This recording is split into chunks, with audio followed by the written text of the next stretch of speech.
And we now recognize the chairman of the subcommittee, Mr. Ross of Florida, for 5 minutes. Thank you, Mr. Chairman. And gentlemen, I thank you all for being here. You know, I take very seriously, as you all do, the issue of the pre-funding of the health care and the pension. And assuming that we are able to address that, because I believe it's something that we need to address. Mr. Donahue, it doesn't necessarily, though, resolve the long-term issues of the United States Postal Service, does it? No, it doesn't. I mean, we still have to make some systemic changes. Absolutely. We still have to address workers' compensation. We have to address that, absolutely. Overcapacity. And we're doing that. Underperforming facilities. Yep. And labor costs. Yep.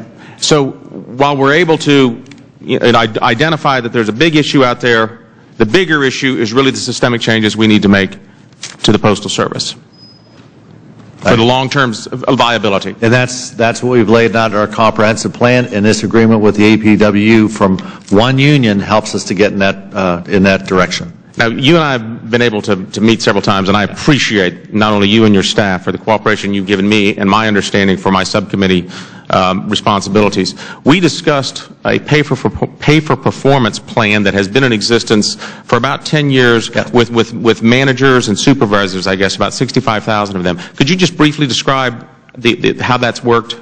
We have established a pay-for-performance plan, the Postal Service. To your point, we have 65,000 people. That's postmasters, that's supervisors, that's administrative people, all of the non-bargaining employees in that. What we do yearly is set goals. We've got national goals on service, on finances, and on people, a balanced scorecard, and we also have individual goals at a unit level. Constructed a process that all 65,000 people have an individual rating, and that's how they're compensated. It's strictly a pay-for-performance system. We have no COLA. We have no step increase.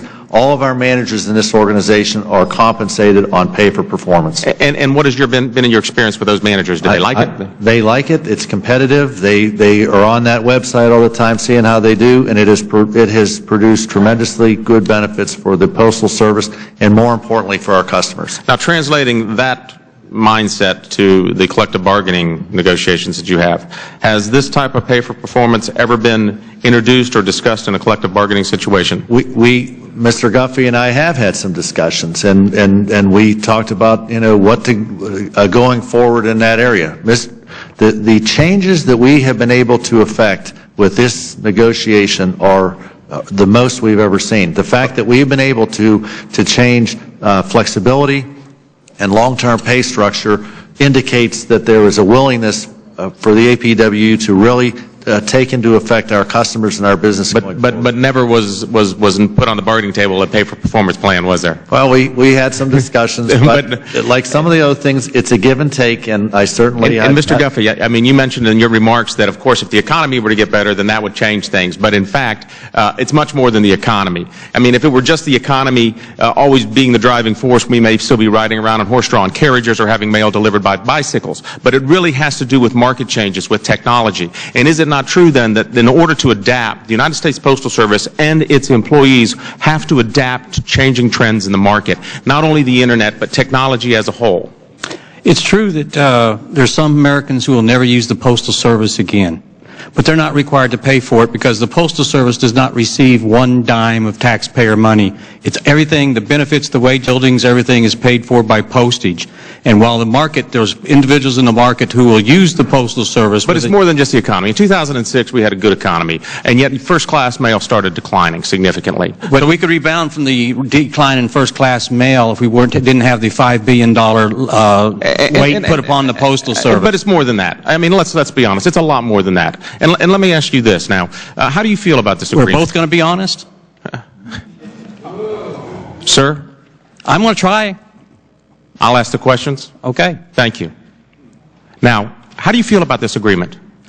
I feel like the agreement was a give and take. I think the agreement, we gave some flexibility in exchange for the security of our people for various things. A lot of talk has been about the no layoff clause. And you told your employees it's a pretty good deal, didn't you? I have told my people exactly what it is. And you think it's an excellent deal, so much so that you're going to pay your members to vote, are you not? I'm not paying anybody to vote. You're not paying your members? Have you looked at your website where it says, to encourage participation in the contract ratification process, APWU President Cliff Guffey is encouraging locals to get out the vote. I do. The National Union will reward the locals that are most successful in mobilizing members to vote, with the top 3 locals in each of several categories receiving monetary compensation to be used on behalf of the local members. So you're buying their vote, are you not? They can vote no. And if every one of them votes no, and they vote no. In addition to buying their vote, are you not also using it as a membership drive? That's an affront to say I'm buying people's vote. I just realize asked that's you, common practice on your side of the table, but it's not with mine. Does your website not offer compensation to vote? It offers people to encourage people to vote. Thank It you. encourages the locals to vote, not one way or the other.